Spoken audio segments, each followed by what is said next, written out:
잘 되는 사람은 잘 되는 이유가 있다라는 제목으로 하나님 말씀 증거하도록 하겠습니다. 사울 왕이 이스라엘을 다스렸을 때 나라가 만신창이가 되었습니다. 이유는 사울 왕 후반기를 보십시오. 엔돌에 무당 찾아다니고 거의 미친 모습 보입니다. 그리고 죽지요.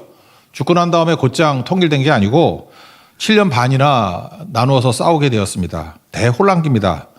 아마 사울 왕의 후반기 한 10년에서 20년 또 7년 반 동안 거의 20, 30년 정도 나라가 다 망가지게 되었습니다. 대혼란기가 오게 되었다라는 것입니다. 그러다 보니까 12지파의 갈등과 반목이 깊어진 상황이었습니다. 이제 다윗이 전체 왕이 됐지만 하나 되는 것이 쉬운 일이 아니었습니다. 내 힘으로는 안 된다. 내 지혜로는 안 된다. 그렇게 깨달았을 거라고 생각을 합니다. 기도하다가 다윗이 깨달았던 게 뭐냐? 잃어버린 예배를 회복하는 것부터 시작해야 되겠다. 그래서 잃어버린 예배 회복으로 출발을 합니다. 그게 다윗 왕국의 시작이라는 것입니다. 예배 회복의 중심이 무엇입니까? 언약궤죠. 이스라엘 백성들이 출애굽을 할 때 40년 동안에 그 12개 지파가 중앙에 언약궤를 중심, 다시 말해 성막을 중심으로 움직이지 않았습니까? 해가 뜨면 구름기둥이 뜨면은 움직이고 불기둥이 뜨면 움직이고. 그 기준이 뭐예요? 언약궤잖아요. 언약궤 중심의 신앙, 예배 중심의 신앙이 되었다는 것입니다. 그런데 가나안에 들어오고 난 다음에 엘리 제사장 블레셋과 전쟁하다가 판판이 지니까 그 아들들이 언약궤 들고 나가면 이길 거다. 그러다 빼앗겨 버렸죠. 그리고 죽습니다. 아들 한꺼번에 죽고 엘리 제사장은 목이 부러져 죽고 비참한 거죠. 거기서 끝난 게 아니라 블레셋 사람들이 언약궤를 가져갔다가 다곤 신전 다 목 날아가고 발목 날아가고 무서워서 돌려보내죠. 돌려보냈는데 그 돌아왔던 언약궤를 또 쳐다보다가 또 죽어요. 그러다 보니까 이스라엘 사람들이 무서웠던가 봅니다. 언약궤 저거 쉬운 거 아니구나. 두려운 거다. 왜냐? 아무것도 모르니까. 그러고 난 다음에 아비나답의 집에 70년 정도 있게 되었다라는 것입니다. 그러니까 상황은 어떤 상황이에요? 잊혀진 언약궤, 잊혀진 예배 상황이 되었다는 것입니다. 이제 예배 회복이 언약궤를 예루살렘으로 가져오는 것, 이게 이스라엘의 통일된 왕국의 시작 행동이었다는 것입니다. 여기 등장인물이 4명이 나오는데 한 사람은 우사, 또 한 사람은 오벳 에돔, 대비되는 거죠. 한 사람은 말씀에 대해서 무지했고 한 사람은 말씀에 대해서 지식을 갖고 있었다. 무지와 지식. 그리고 또 하나는 다윗과 미갈을 비교할 수 있습니다. 다윗은 하나님을 존중했고 미갈은 무시했고 디스파이스. 그 차이점이죠. 그래서 무시입니다. 무시. 오늘은 잘못된 길이 2가지가 있다는 거예요. 무시하거나 무지하거나 무시. 이 2가지가 문제라는 거예요. 무지할 때는 반대가 하나님을 아는 거죠. 지식이 중요한 거고 말씀의 지식. 무시하는 모습이 아니라 존중하는 모습. 하나님 앞에서 그런 모습으로 나아갈 때 우리가 다 살아나게 된다라는 것입니다. 차례대로 한번 보겠습니다. 첫 번째는 무지함. 하나님에 대한 무지, 말씀에 대한 무지함이 얼마나 치명적인가 그것을 보여주고 있다는 것입니다. 다윗이 국가적인 행사를 벌인 거죠. 예배 중심으로 나라를 세우겠다. 그래서 언약궤를 예루살렘으로 가져오자. 그래서 3만 명을 동원했습니다. 언약궤로 옮기는데 3만 명이 동원이 됐어요. 그러니까 대단한 일이죠. 이제까지 어느 집에 있었느냐? 아비나답의 집에 있었습니다. 이 사람들은 고핫 자손 중에 하나거든요. 여기에서 70년 가까이 있었다는 것입니다. 아들이라고 되어 있는데 우사와 아효. 근데 이거 다른 성경으로 이렇게 비교해보면 아들이라고 표현한 게 후손이라는 뜻도 되거든요. 정확히 보면 손자입니다. 그러니까 3대에 걸쳐서 아마 이 가정에 언약궤가 있었던 것 같습니다. 그래서 1절을 보니까 이스라엘에서 3만 명을 뽑았다. 그리고 3절을 보니까 그 언약궤를 끌고 오는데 하나님의 궤를 새술에 싣고 산에 있는 아비나답의 집에서 나오는데 아비나답의 아들은 우사와 아요가 그 새 수레를 몰았다. 이런 얘기가 나옵니다. 좀 이상하죠? 하나님의 언약궤는 수레에 끌고 다니는 거 아닌데 여기서 잘못된 단서, 무지함의 단서를 찾을 수 있다는 것입니다. 정성은 대단했습니다.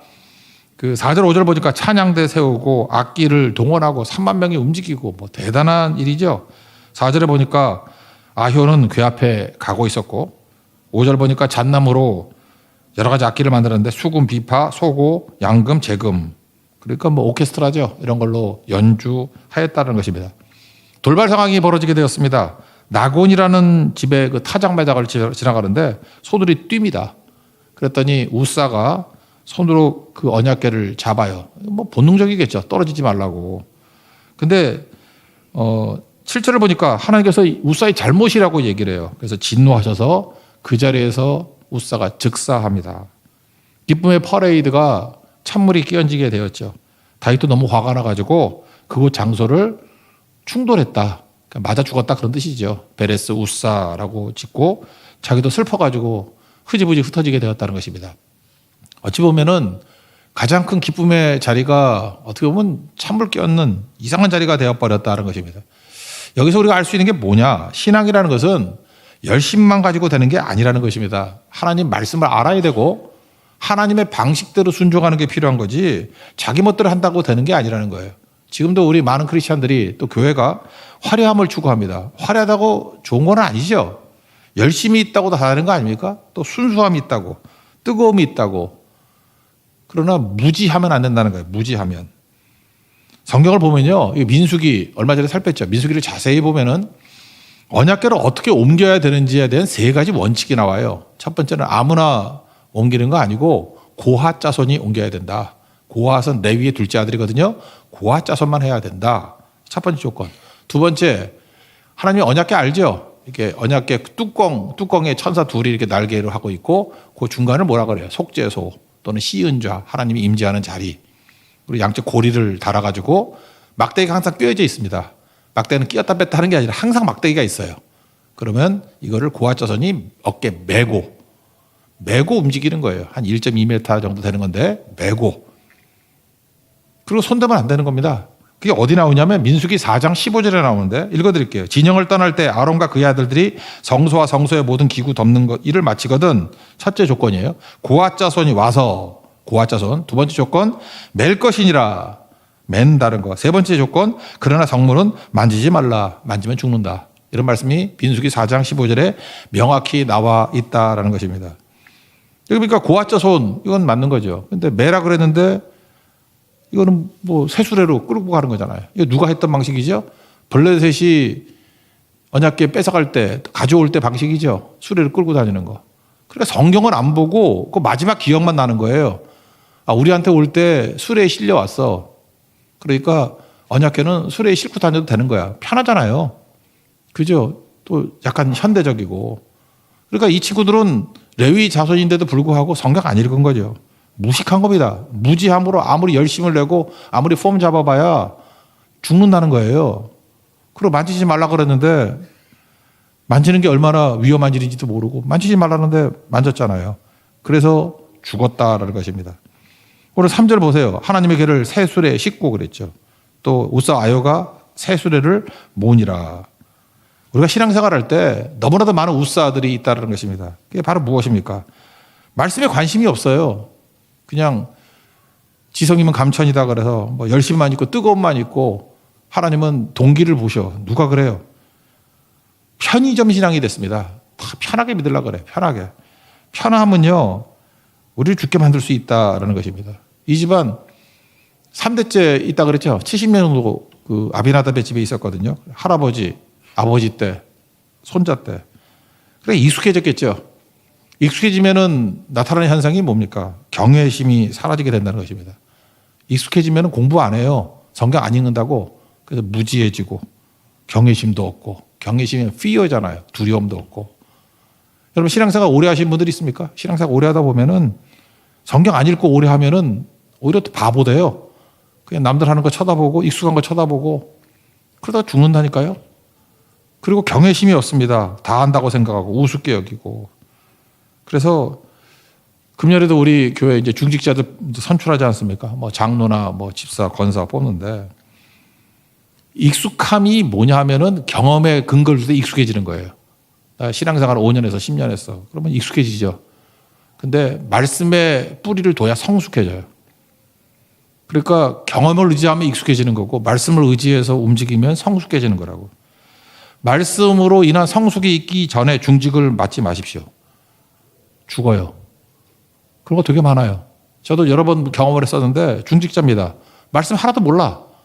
맨날 주워 들은 게 딴 교회 장로들 하는 얘기 듣고 또 딴 교회에서 하는 어떤 행태들 모방하고, 그리고 하는 것들이 뭐냐 하면 본인이 공무원이면 공무원을 바탕으로 하는 거고, 자기가 사업가면 사업을 바탕으로 판단을 내려요. 그 죽으려고 환장을 한 거지. 안 그렇습니까? 하나님 말씀을 경험해서 나오는 게 아니잖아요, 교회는. 말씀에서 나오는 성숙함이 있어야 되는데 그거 없이 중증 맡으면은 복이 아닙니다. 죽는다는 거예요. 그래서 우사의 죽음, 우리에게 우사가 있습니다. 우사에서 벗어나기 위해서 필요한 건 뭐냐? 무지함에서 벗어나야 되고 말씀 들어야 돼요. 지금도 새벽마다 나와서 이렇게 말씀 노트하고 또 정리하고 하시는 분도 있어요. 그거 성장이 있는 겁니다. 그게 우사에서 벗어나는 길이에요. 그리고 또 하나 뭐예요? 경외심이 있어야 된다는 것입니다. 많이 하다 보면은 쉬워지죠. 하나님의 예배 드릴 때 두려움이 있어야 돼요. 경외심이 있어야 된다고. 그거 아니면 무시하는 거죠. 그래서 이런 부분들 하나님 앞에서 우사의 모습을 벗어날 수 있는 하나님 종되길 바랍니다.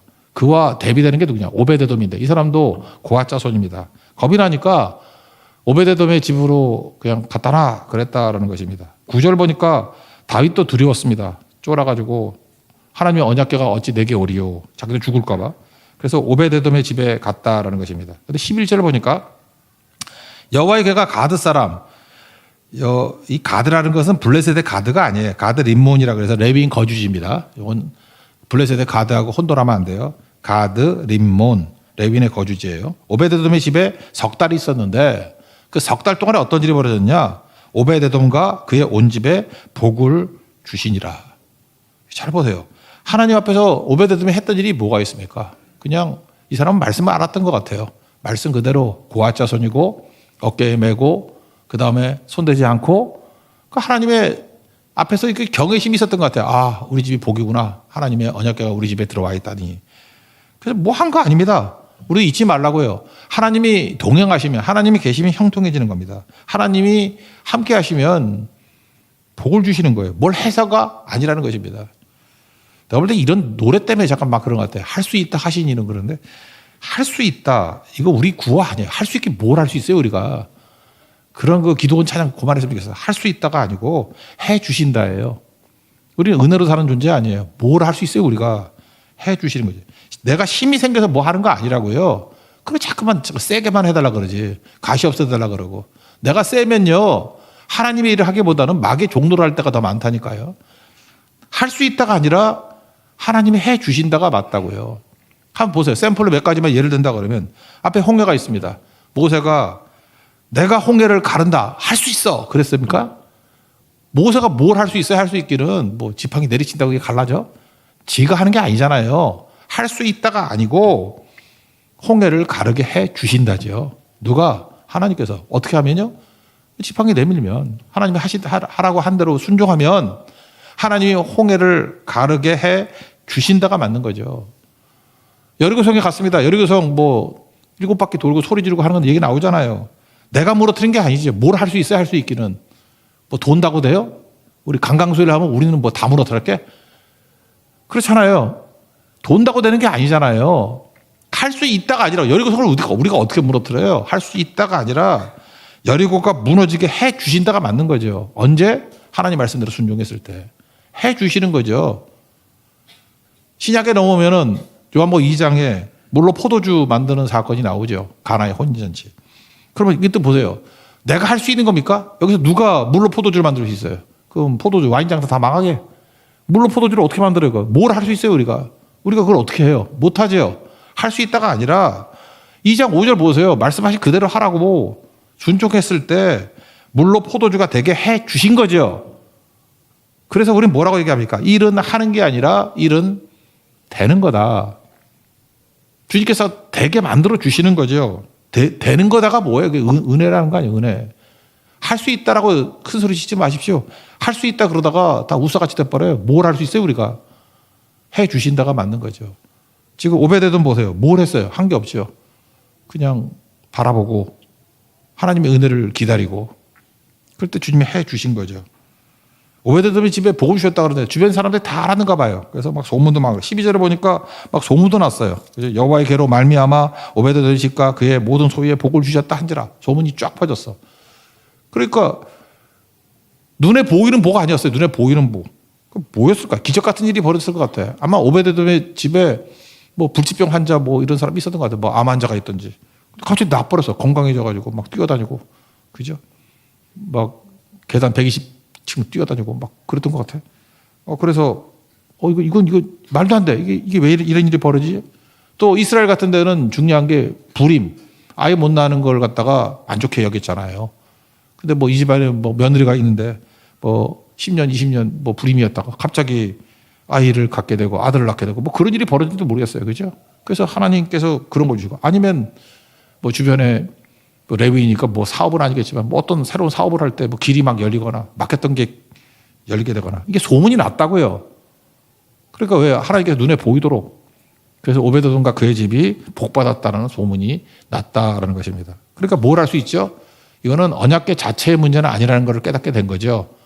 다윗은 참 머리가 잘 돌아. 그래서 제가 볼 땐 그래요. 오베데돔한테 가서 물어봤던 것 같아. 문제가 뭐였습니까? 내가 볼 때 다윗이 혼자 연구했을 수도 있는데 다윗이 뭐 그 정도로 뭐 성경에 깊이가 있었던 것 같지는 않고 물어봤던 것 같아요. 그랬더니 아까 얘기했던 민수기 4장 15절 말씀을 증거했겠죠. 민수기가 다 외우고 있을 거니까, 그죠? 레위인들은. 그래서 그걸 가르쳐 줬을 것 같아요. 우리 하나님 말씀을 너무 멀리 했다고. 이거는 고아자손이 매야 되는 거라고. 고아자손 우리 만들 거 매야 되는 거라고. 수레가 아니라고. 손대면 안 되는 거라고. 그랬더니 다윗이 그것을 잘 배우거나 아니면 뭐 스스로 성경을 읽었을 수도 있죠. 저는 오베데돔이 가르쳐 줬다고 생각을 해요. 그죠? 그러니까 우사하고 달라요. 우사는 무지했고 무식했고 오베데돔은 하나님 말씀을 안 거죠. 잘 보세요. 열정으로는 오히려 우사가 더 뛰어났지만 열정 없어요. 차분해 보이지만 말씀을 아는 자가 얼마나 강해요. 알고 해야죠. 알고. 그래서 다윗에게 가르쳐줬더니 이 병행 구절이 역대상 15장에 나오는데 2절 3절에 다윗이 이제 뽀대가 생겼어요. 이렇게 얘기를 합니다.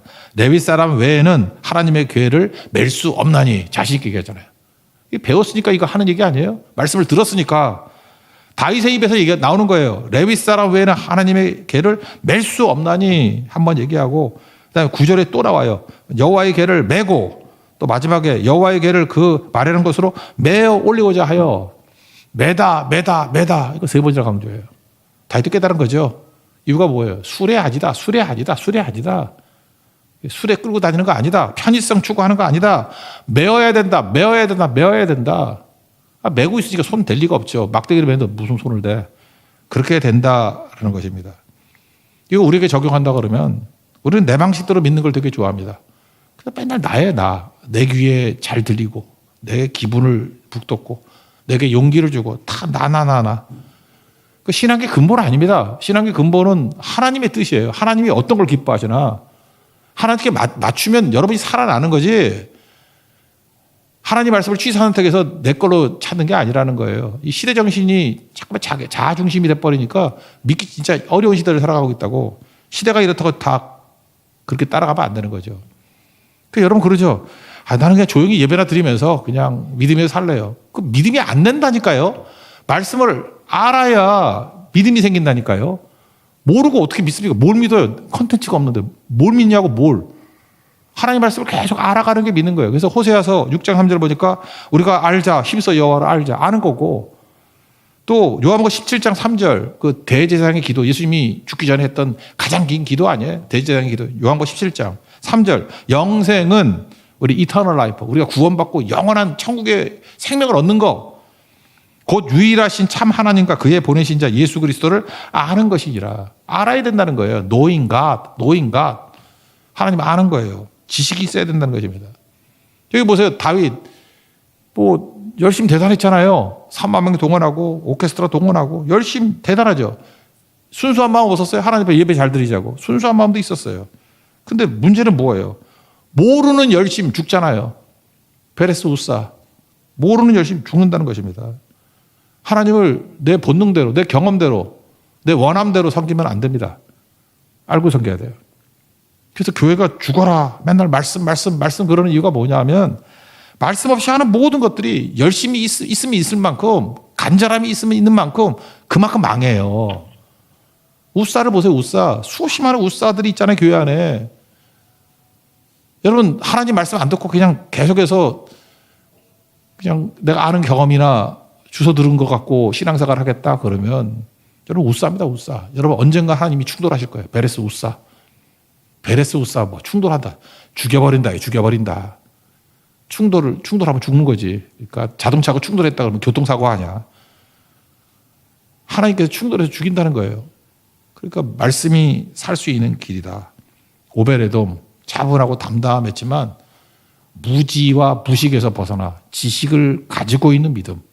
거기 은혜가 임하고 구원이 임하게 되고 오늘 성경 보세요. 오베데돔과 그의 온 집이 복을 받았다. 여러분 삶 가운데도 이런 하나님의 축복이 임하는 거룩한 종 되기를 축원합니다. 또 한 가지 내용은 뭐냐? 이제는 무시예요. 무시. 이게 다윗과 미갈인데 미갈은 하나님 무시한다고. 반면에 다윗은 존중하는 거. 여기에 존중이라는 말을 보니까 제가 지난주에 아래 그 부모를 공경하라라고 하는 얘기를 했죠. 부모를 공경하라. 수요일 날인가요? 부모를 공경하라. 그때 영어가 honor예요. honor your father and your mother. honor. 그게 공경이거든요. 똑같은 단어예요. 공경, 존중. 사무엘상 2장 30절 보니까 나를 존중히 여기는 자를 내가 존중히 여기고 나를 멸시하는 자를 내가 경배히 여기리라. 그런 말씀 기억나죠? I will honor those who honor me. 나를 존중하는 사람, 나를 honor하는 자를 I will honor those. 그 사람을 존중한대요. 그러니까 우리가 하나님이 존중할 때 우리가 존중받을 수 있다라는 것입니다. 하나님을 존중하기 위해서 필요한 게 뭐예요? 나를 잊어버려야죠. 우리 겸손이 뭐라 그랬습니까? 남을 높여서 나를 낮추는 거라고. 그러니까 나는 주만 높이리. 주님을 높여가서 나를 낮추는 거. 그러니까 다윗은 되게 겸손해요. 하나님의 언약궤가 오는 모습을 보면서 자기는 싹 잊어버려요. 그리고 춤을 추잖아요. 16절을 보니까 여호와 앞에서 뛰놀며 춤추는 것을 보고 미갈 와이프가 업신여기더라. 사울의 딸이죠. 업신여기더라. 업신여기더라. 디스파이스. 이게 뭐예요? 무시하는 거예요. 무시하는 거예요. 존중의 반대말. 무시하는 거. 누가 춤출 수 있죠? 기쁠 때 춤출 수 있는 거죠? 이번에 베트남 선교 갈 때 뭐 몇 사람 뽑아가지고 춤을 추라 그랬더니 춤이 안 돼. 춤이 안 되는 이유가 뭘까 생각하니까 몸이 안 되는 것도 있지만 마음이 하나님을 기뻐하는 게 없는 것 같아. 내가 보니까 춤도 못 추는 사람이 춤을 못 춰요, 진짜. 진짜 못 추는데 하나님을 기뻐하는 마음이 있어요. 근데 그 모습을 보면서 하나님이 느껴져. 되는 거죠. 어떤 사람은 뭐 팔이 안 올라간대. 그래서 춤을 못 춘대. 나이가 들니까 팔이 안 올라갈 수 있죠. 그러면 나 같으면 그렇게 하겠다. 기도를 하겠다. 하나님 춤출 수 있기를 원합니다. 팔이 올라가게 해주세요. 그럼 두 가지 좋잖아. 춤도 춰도 좋고 팔도 고쳐도 좋고. 그러니 죽을 때까지 팔이 안 올라가지 계속. 그잖아요. 내가 쓰임받기 위해서 하나님 앞에 기도한다 그러면 팔 올라가게 만들어주지 않겠어요? 그거 아니면 팔 안 올라가는 파트에서만 춤추면 되잖아요. 이렇게 바닥 기는 거 뭐. 꼭 팔만 올려야 돼. 다리는 멀쩡하니까. 여기서 그 원문을 보니까요. 뛰놀며라고 나오는데 뛰놀며. 그러니까 내가 볼 때 다윗은 춤을 못 추는 사람이에요. 뛰논다는 게 뭐냐면 빙빙 돈다는 거예요. 우리도 춤 못 추는 막 춤추는 애들 보면 이렇게 맨날 뺑뺑 돌기만 하잖아. 다윗이 그랬다는 거예요. 빙빙 돌면서 바지가 막 흘러내렸는가 봐. 그러니까 막 속옷도 옛날에는 속옷도 안 입었잖아요. 그러니까 얼레걸러리 그러고. 그러니까 미갈이 공주 아니에요, 공주. 공주고 지금 왕인데 이거 보면서 업신여기면서 미갈의 마음은 자기 자신에게 있었어요. 자기 자신에게. 그래서 저게 채신머리 없이 저게 뭐냐. 그러니까 자기 체면이 중요한 거예요. 그리고 이 사람은 그 우상숭배자거든요. 그 사울왕이 다윗 죽이라 그럴 때 숨겨줄 때 어떻게 숨겼어요? 사무엘상 19장 13절 보니까 미갈이 우상을 가져다가 무슨 얘기예요? 자기의 항상 우상이 있었다고. 침상에 누이고 염소털로 사람 머리카락 같이 만들고 이불 덮어쓰고 다윗 도망가게 만든 얘기 나오죠. 심지어 다윗이 도망가게 만들 때도 우상을 이용했다고. 자기가 우상을 가지고 있었다고. 그러니까 우상은 뭐라 그랬어요? 우상 숭배하지 마라. 근데 앞에 뭐라고 전제가 나와요? 자기를 위하여 우상 만들지 말라. 우상은 자기를 위한 거예요. 우상 숭배는 100% 자기, 이기적인 사람이 우상 숭배하는 거지. 자기를 잊어버리고 하나님 영광 사람 우상 숭배 안 해요. 자기를 부인하는 거지. 그러니까 미갈은 자기 체면과 자기 이익이 최고였다는 것입니다. 그러니까 자기 이익이니까 귀찮은 거고 하찮아 보이고 유치해 보이고. 우린 그래요. 뭐 체면 되게 중요하게 얘기해요. 주의 일을 하는데 무슨 체면이 필요해. 그런 거 아니죠. 저는 옛날에 그 뭐 글 읽었을 때 그게 너무 그렇더라고. 어떤 가난한 애가 있었는데 어릿광대야. 이렇게 서커스달에서 이렇게 저글링이라 그러죠. 던지고 하는 거. 하나님 앞에 헌신하고 싶고 드리고 싶은데 드릴 게 없는 거예요. 뭐 정확히 보면 소설이에요. 소설 얘기인데 실화를 바탕한 소설이라 그러더라고요. 어느 날 밤에 교회를 갔더니 어릿광대가 혼자서 껌껌한 데서 저글링하고 있어. 이렇게 던지고 받고 던지고 받고. 그래서 왜 그러냐 그랬더니 눈물을 흘리면서 내가 하나님 앞에 헌신하고 싶은데 돈도 없고 드릴 게 없다고. 내가 할 수 아는 거는 이 저글링밖에 없어서 하나님, 내가 하나님 앞에서 저글링 할게요. 이거밖에 드릴 게 없어요. 그게 헌신 아니에요? 하나님 앞에서 자기를 바닥으로 낮추는 거 아니에요? 내가 드릴 게 이거밖에 없다고. 우린 너무 가진 게 많죠. 뭐가 그렇게 대단한 인간이라고. 뭐 이것저것 재가면서 나는 그런 데는 안 간다 그러고 나를 뭘로 보고 맨날 그런 마음이 있잖아요. 리빙스턴도 너무 가난했잖아요. 어렸을 때부터. 헌금함 돌리는데 드릴 헌금이 없어요. 헌금통에 제가 뛰어들었대잖아. 어린애가. 드릴 게 없는데 내 몸 드린다고. 그래서 선교사도 했잖아요. 리빙스턴. 우리 인생이 그래야죠. 제가 제 모교회 거기 나중에 장로님까지 되셨는데 그분 정말 그 가정 다 존경하고 그래요. 이유가 뭐냐? 그것도 가난한 집이에요. 뭐 내가 볼 때 뭐 허드렛 일 하시는 분이에요. 근데 그분하고 대화를 하면 안 돼. 그냥 멀리서 보면 되게 존경할 분이고 웃고만 계셔요. 되게 학식이 깊어 보여. 대화를 나누면 아는 게 하나도 없어. 제가 알기로는 초등학교 졸업했나 중학교 졸업했나 하여튼 지식이 없어요. 근데 이분 왜 존경을 받는지 알아요? 교회 모든 청소는 다 하는 거야. 이분이 나중에 장로님까지 되셨는데 청소해요. 청소. 계속 청소하고.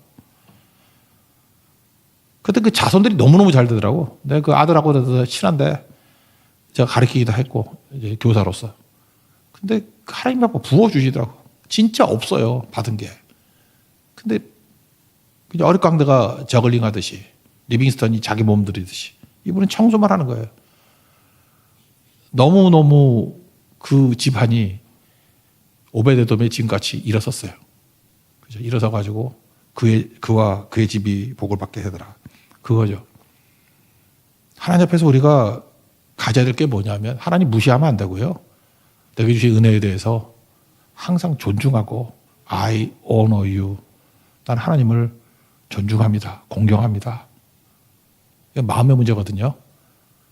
순종이라는 거는 obey, 그것도 행동이지만 honor you, honor라는 거는 공경이라는 거는 마음에서 나오는 거예요. 마음에서. 하나님 앞에 마음을 드릴 줄 아는 믿음의 종 되기를 바랍니다. 어떤 분이 그러되 뭐 조언과 잔소리의 차이점이 뭐냐? 조언과 잔소리의 차이점이 뭐예요? 그 어린아이가 떠든 얘기 말고 잔소리는요 나를 위한 말이에요. 조언은 너를 위한 말이에요. 저도 그런 얘기 많이 들어요. 맨날 우리 와이프가 맨날 그런 얘기야. 맨날 양말 좀 뒤집어 놓지 마. 그래서 곰곰이 생각해서 양말을 뒤집어 놓으면 누가 불편하죠? 빨래하는 사람이 불편하지. 이런 걸 뭐라 그래? 잔소리라 그래. 그렇잖아요. 그런데 뭘 얘기를 해줄 때 이렇게 나를 위한 거야. 그러면 그 사람이 하는 건 조언이죠. 그렇게 하면 내가 유익이 있다고. 그것도 타이밍도 맞춰야 되는 거고. 다윗에게는 와이프 2명 비교해요. 그러니까 미갈이라는 와이프가 있고 나발의 아내였던 아비가일이 있죠. 미갈은 뭘 하는 게 다 잔소리야 이건. 왜냐하면 자기 유익을 위한 거야. 그러니까 없인 여기는 거죠. 이러니까 뭐 사랑도 못 받고 뭐 쫓겨나지. 아비가일, 물론 그 나발 아내였던 아비가일인데 다윗이 열받아가지고 나발 죽여버리려고 그랬더니 여러분 그 여성의 언어로서 뭐 여성뿐만 아니라 다 그렇지만 특별히 여성의 언어로서 최고는 사무엘상 25장에 있는 말씀이에요. 29절에 일단 다윗이 열받아 하니까 다윗을 높여줘. 주의 생명 싸게 속에 당신을 싸주길 원한다고. 축복해 주는 거죠. 당신 안 죽는다고. 하나님 붙들어 줄 거라고. 그리고 30절 하나님께 당신을 지도자로 왕으로 세울 거라고. 그렇게 한참 올려주고 난 다음에 31절에 이렇게 얘기합니다. 만약 당신이 무죄한 피를 흘리셨다거나 또 친히 복수를 했다거나 그러면 후대에 이 문제가 되는 거 아닙니까? 하나님 잘 섬기는 다윗이 이랬단 소리 들으면 안 되잖아요. 그래서 하지 말라고. 이건 조언이죠. 이런 얘기 해가지고 아비가일이 유익되는 게 뭐가 있어? 하나도 없지. 다 다윗을 위해서 하는 얘기 아니에요. 조언이죠. 그랬더니 다윗이 정신이 번쩍 들어가지고 오늘 너를 보내 나를 영접하게 하신 것은 하나님이라고. 하나님께 찬송할지로다.